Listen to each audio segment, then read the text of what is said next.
Es una excelente noticia estar acá en la cabina con un compatriota del cual habíamos hablado mucho cuando estaba detenido. Él estuvo detenido más de un año en una cárcel, si se puede llamar así, de Venezuela, y ha sido liberado gracias a gestiones que se han hecho. El Perú no tiene relaciones diplomáticas con Venezuela. Hemos tenido que recurrir como intermediario oficial a Brasil, pero hay que destacar el esfuerzo que la Cancillería peruana ha hecho.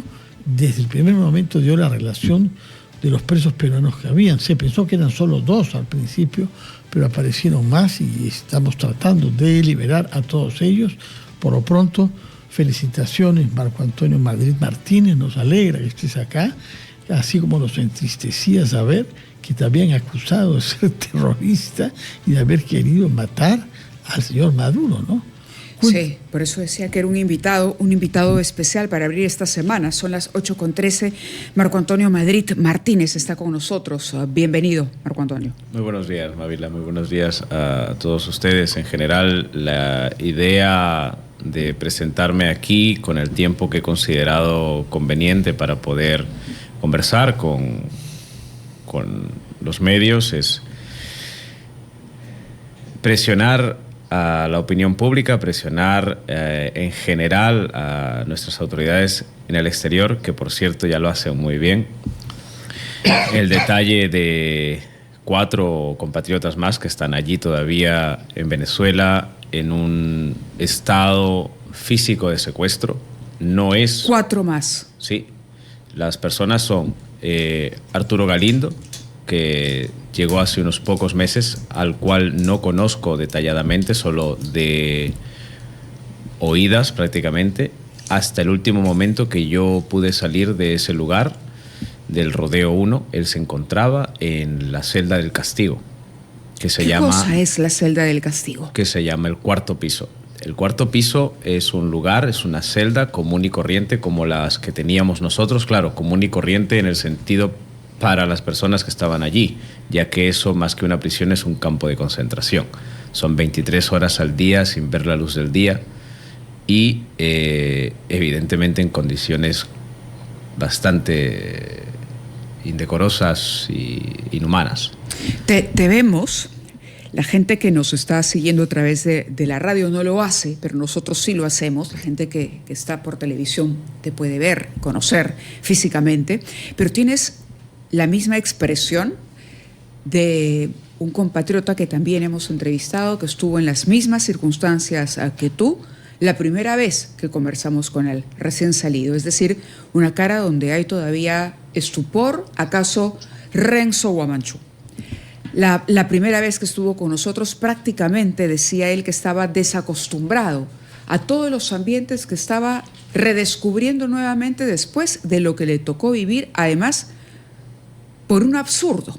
En el caso tuyo, ¿cómo empieza esta historia? ¿No? Porque te digo, lo que uno siente cuando te ves, que tú estás estupefacto, indignado, contenido en esa rabia, pero al mismo tiempo todavía no terminas de responderte a la pregunta: ¿por qué me pasó esto a mí? ¿Y qué sucedió? ¿Cuál fue el inicio de esa historia? Me gustaría, por favor, que fuéramos a escuchar a los anunciantes y que luego nos cuentes ¿cómo así terminaste en una situación de la que todavía siento no te recuperas? Vamos a la pausa. Está con nosotros Marco Antonio Madrid Martínez, un ciudadano peruano que fue detenido en Venezuela en diciembre de 2024. Liberado el 21 de enero de este año, y la pregunta que le hacíamos, porque nos transmitía todavía una sensación de mucha rabia, ¿no? Y de no acostumbrarse a esta libertad o con muchas ganas realmente de hacer una denuncia, una exhortación pública, es preguntarle cómo empezó la historia. ¿Cómo empezó esta pesadilla, este capítulo oscuro en tu vida, Marco Antonio? Porque tú ingresas con una visa, por lo que nos cuentas. ¿Con una visa de trabajo? ¿Con una visa de turista? ¿Cuál fue el motivo de tu llegada a Venezuela? La llegada de Venezuela que yo tenía programada con mi actual jefe y amigo, es que yo voy destinando a diferentes países mi experiencia laboral, ¿no?, en el tema del call center. Y uno de estos, el call center, correcto. Los clientes, sí. La atención al cliente o venta telefónica para Productos España. En diferentes lugares, como por ejemplo Argentina, aquí en Perú, y uno de los destinos era Venezuela. Evidentemente, uno no se pone a pensar en estas cosas porque piensa que no ocurren estas cosas en el mundo. Mi esposa es venezolana, mi hijo es mitad venezolano. Por ende, evidentemente, no dudé en ningún momento tomar una decisión. ¿Llegabas tú de Perú a Venezuela, de España a Venezuela? De Perú a Venezuela. De Perú a Venezuela. Correcto. Entonces, procedí a seguir los términos legales para poder yo llegar con tranquilidad a Venezuela. Me acerqué a la embajada, consulté lo que tenía que necesitar. En ese momento todavía estaba activa la embajada de Venezuela. Estamos hablando del año 23, finales del año 23. Yo saqué mi visa de turista. Mi esposa en ese momento no tenía el pasaporte vigente, sacó un salvoconducto para poder entrar a su país. Mi hijo sacó visa familiar para entrar al país. Por ende, todos entramos de manera lícita, legal, por el aeropuerto internacional de Maiquetía. En ningún momento tuvo o alguien de mi familia, integrante de mi familia, o yo, un documento que no sea respaldado por las autoridades venezolanas. Una vez entrado allí, yo ya estaba viviendo desde el 20 de enero del 2024 en Valencia, allí en Venezuela. 25 será, ¿no? Porque tú llegaste en diciembre del 24, eso sería en enero del 25. Perdón, disculpa, en diciembre del 24, no, en diciembre del 2023 saqué la visa, el enero del 2024 llego a Venezuela. El 20, 24, correcto, el 20 de enero del 2024. Y es ahí donde yo empiezo a vivir en Valencia. Fundo mi oficina, empiezo a aperturar mi empresa, saco un RIF venezolano, que el RIF venezolano es una identificación para un extranjero o para cualquier venezolano, pero en mi caso es extranjero. Saco RIF de empresa. Evidentemente, en cualquier parte del mundo, si tú no estás legal, tú no puedes fundar una empresa. Yo tenía correcto, empresa. Todos tus papeles en regla. ¿Y por qué la detención y cuándo? ¿Qué pasó? En mayo llega un compañero de España, ya que yo trabajo con productos españoles. Este compañero de España llega justamente por petición de mi jefe y me dice por favor que lo asesore, que le enseñe a la empresa porque justamente iba a llegar para tomar un poco de experiencia. Pero él entra como turista y tiene 90 días. En ese momento yo lo asisto, yo ya tenía fundada 3 oficinas en Valencia y esta persona se queda en Valencia este tiempo estimado. Una vez que está en este tiempo, a esta persona la detienen. No me dijeron por qué. Primero me dijeron una cosa, que era por un tema, la DGCIN, ¿no? Este departamento de... Inteligencia militar. Es supuesta inteligencia militar. Sí, sí. Entonces, lo detienen y a mí me van a buscar. ¿Cómo me llegan a mí? Ernesto se llama la persona, el compañero, que justamente no tiene familia en Venezuela, obviamente que no, porque iba solamente de turismo y la única persona, exacto, claro, con quien está trabajando y así. Punto, no había nada extraño. Da la dirección de mi oficina, que es estaba en un centro comercial muy conocido de Valencia, Venezuela. Evidentemente es muy fácil de llegar. Y mi nombre. La DGCIN llega. Y en ese momento, cuando la DGCIN llega, pues yo no sabía ni siquiera qué existía o qué cosa era la DGCIN. Solamente me enseñaron un carnet de una cartera y me dijeron: señor, somos los de la DGCIN, hemos detenido a tal persona, queríamos por favor si nos podía ayudar a reconocerlo, asistirlo y tal. Yo digo, por supuesto, ¿qué ha pasado con la persona? Lo conozco, vamos, como cualquier ser humano que va a asistir a alguien que necesita ayuda. Evidentemente, pues yo los acompaño y a partir de ahí empieza lo que es necesario que entienda no solamente el Perú, no solamente la opinión pública, sino el mundo, tal como mis compañeros que están en Italia, que salió también en Francia, como Renzo, que es otro compatriota, saben perfectamente lo que es. Esto no es una detención, esto es literalmente un secuestro. Te secuestran.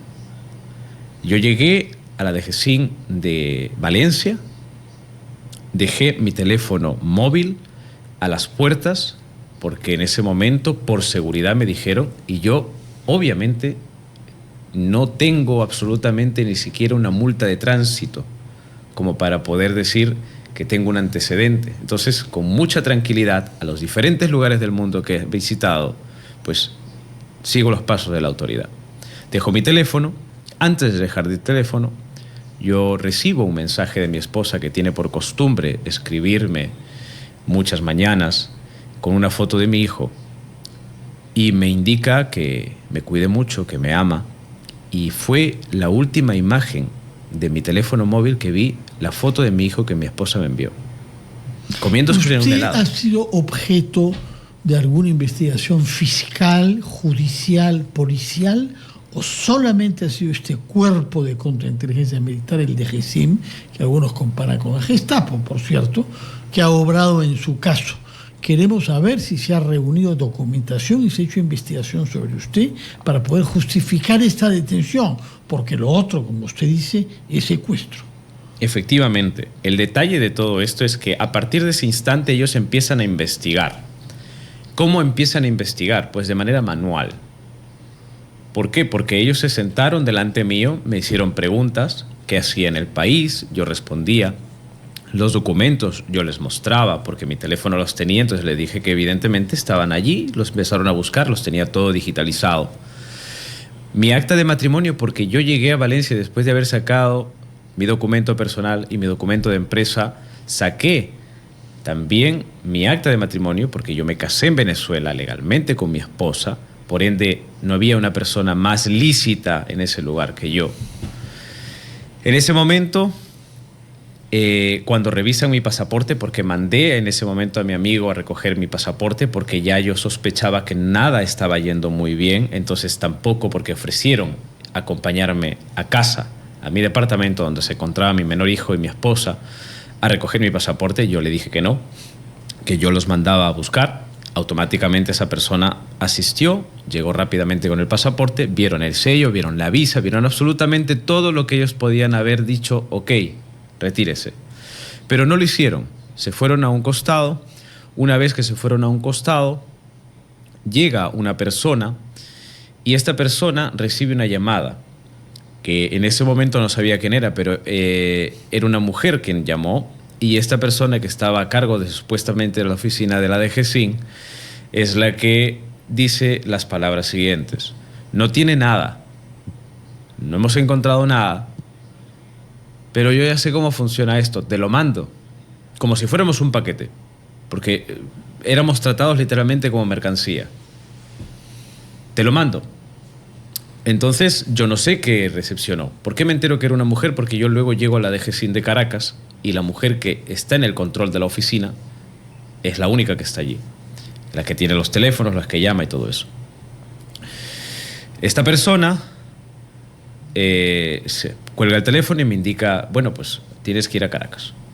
Digo, bueno, si tengo que recoger a Ernesto donde haga falta. De Valencia a Caracas son 2 horas. Tampoco pensé que sería un largo camino. Bueno, me dijeron que espere, me mantuvieron como 1 hora y cuarto. Todo esto pasó el 19 de diciembre de 2024. Todo esto inició en las oficinas a la 1:30 de la tarde, nunca me voy a olvidar.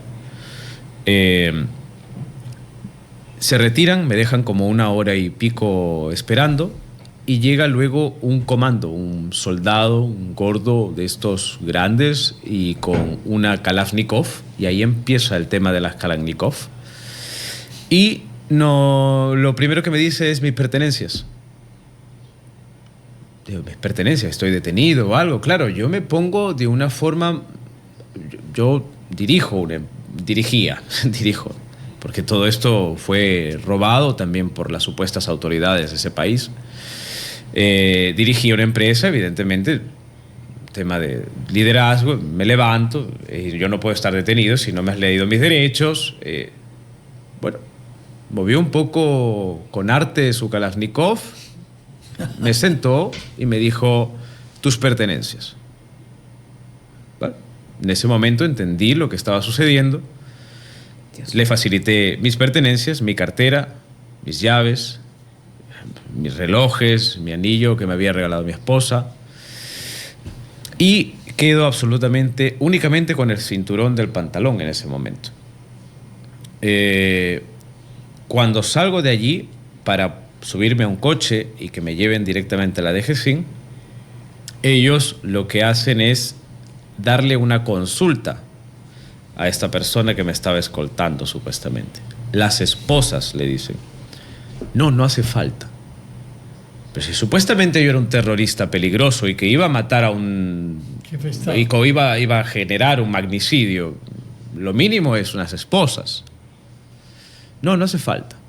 Claro, porque no era ningún criminal, no había absolutamente nada. Claro, lo que nos estás diciendo es que las autoridades sabían perfectamente que no había ningún motivo para tu detención y que prácticamente, se habían inventado esta historia del magnicidio. Yo quiero preguntarte, Marco Antonio, porque lamentablemente el tiempo nos va ganando, ¿qué es lo que vas a hacer? ¿Cuál es tu situación actual? ¿Cómo vas a continuar con tu vida? Y luego, sobre estos peruanos, si tienes alguna información que compartir con nosotros ahora. En este caso, continuar con mi vida, tengo el respaldo de mi familia, de mi esposa. Evidentemente, en principio estoy acomodándome, acabo de llegar hace poco. Espero, evidentemente, seguir el rumbo de mi carrera, porque es lo que sé hacer de momento. Y estoy intentando hacer presión por este medio. Gracias por el espacio, para que puedan preguntar y hacer presionar por Ricardo Meléndez, Arturo Paredes, Marianela Achu, Arturo Galindo, que se encuentran todavía allí. Son los cuatro peruanos. Los que al menos yo conozco. Que Ricardo Meléndez, un ex policía, que nos levantaba el ánimo constantemente. ¿Y qué se le reprochó a él, por ejemplo? En realidad fue de vacaciones y lo que fue básicamente es que lo detuvieron y le dijeron que como era policía pues era sospechoso. Arturo Paredes y Marianela Chu, que estuvieron allí también, y están allí también, que una persona excelente, fueron allí de vacaciones, su esposa a hacerse una liposucción, él a arreglarse una dentadura. Dime una cosa, desde que el señor Maduro fue retirado de su país y llevado a los Estados Unidos, ¿algo ha cambiado en todos estos procedimientos y en todo este comportamiento totalitario de las instituciones carcelarias y policiales? Sí, para peor. Sí, para peor. Para peor. ¿En qué sentido? A partir de enero, a finales de diciembre, mediados de diciembre, podríamos decir, del 25, los custodios o los guardias de ese campo de concentración, Rodeo 1, empezaron a entrenarse, empezaron a armarse más, e incluso podíamos llegar a ver gente con turbante entrenando a los custodios. La presión de nuestra comunicación, ¿a qué le llamo nuestra comunicación? Porque en ese lugar estamos 23 horas al día sin ver la luz del día. Entonces nuestra comunicación es solamente de celda en celda. Era más represiva. Era más asedio constante a lo que nosotros podíamos decir u opinar. Porque nosotros en voz alta lo que sí hacíamos era no llamarnos presos. Nosotros entre todos los primer piso de los extranjeros y algunos venezolanos que estaban con nosotros, acostumbramos desde el año 25, enero del 25, febrero del 25, cuando ya estábamos entendiendo lo que estaba pasando con nosotros, era llamarnos secuestrados. Entonces, cuando eso escuchaban los guardias o los jefes, era algo como que secuestrado, y se reían. Entonces, están secuestrados incluso hasta ellos mismos. O sea, Venezuela entera está secuestrada. Tremendo, tremendo el testimonio que hemos escuchado. Te agradecemos profundamente que nos hayas acompañado, que estés con tu esposa aquí también en la cabina de RPP. La mejor de las suertes, Marco Antonio, para lo que viene, que definitivamente va a ser un reto para ti, pero creo que tienes la fuerza, lo has demostrado, para poder superar esta etapa. Y te mereces lo mejor que la vida tiene ahora para ti y para tu familia. Y nosotros estaremos aquí para insistir por la libertad de estos 4 peruanos que aún permanecen en prisión.